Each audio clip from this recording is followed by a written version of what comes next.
The financial sector has the potential to help cut 60% of global food emissions by the year 2030, with an estimated economic benefit of $1.5 trillion. That's according to a report by think tank Planet Tracker.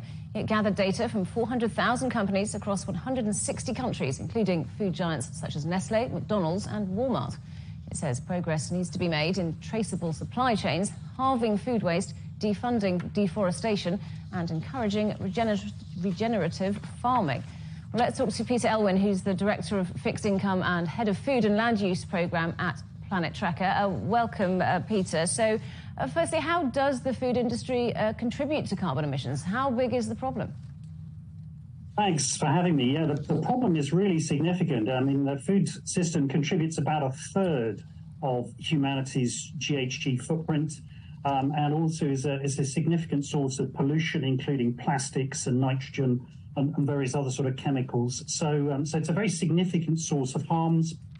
And in fact, it's actually responsible for 20% of the deaths worldwide are sort of caused by dietary-related issues. So food system's a big problem, and we really need to take action very soon to solve it if we want to solve our linked nature and climate problems.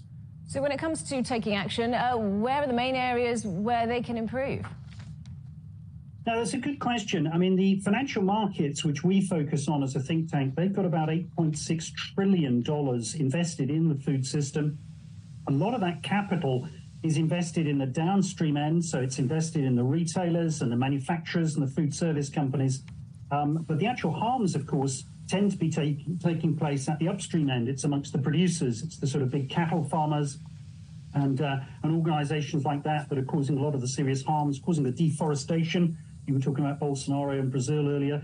And the deforestation and some of these other environmental harms are caused by the food production processes. What we need to do is get a link between the financial market investment towards the downstream end and what's actually going on at the upstream end. And that's why one of the key things that we want to focus on, as you mentioned, is traceable supply chains.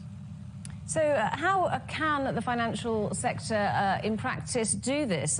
Some kind of benchmarking system?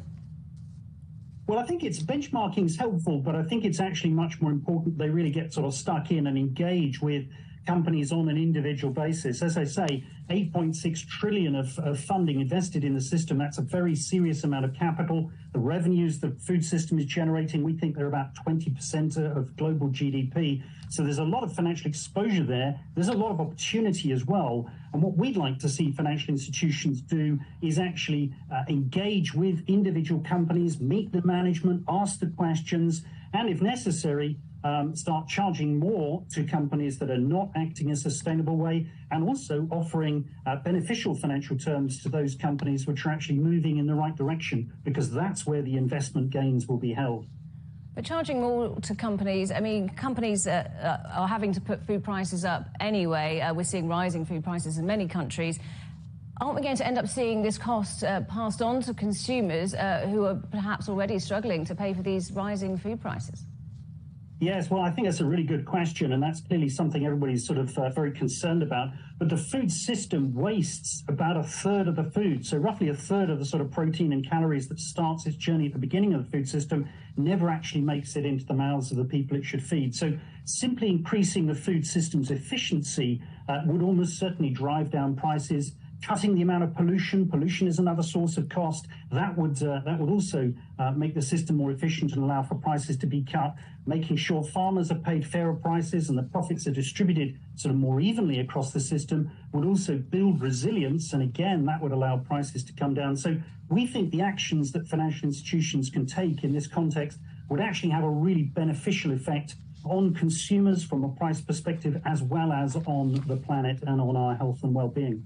So I wonder if you can break it down for us. How much difference will that make in terms of cutting carbon emissions, shaking up the food system? How much will that affect it? Well, we think that we're recommending 6 particular actions that financial institutions should focus on, and we have a framework consisting of sort of 4 strategic themes which underpin that. We think if financial institutions really drove those 6 actions and sort of persuaded companies to actually embed them into their business processes, you could cut a fifth of humanity's GHG footprint. That's 10 gigatons of CO2 equivalent for those who like numbers. But, knocking a fifth off would really take us a long way towards our climate ambitions and the idea that, we will limit temperature rise by 2050. So it's a really, really big lever that we should be pushing on hard. Peter, good to talk to you. Thank you very much for joining us. That's Peter Elwin from Planet Tracker.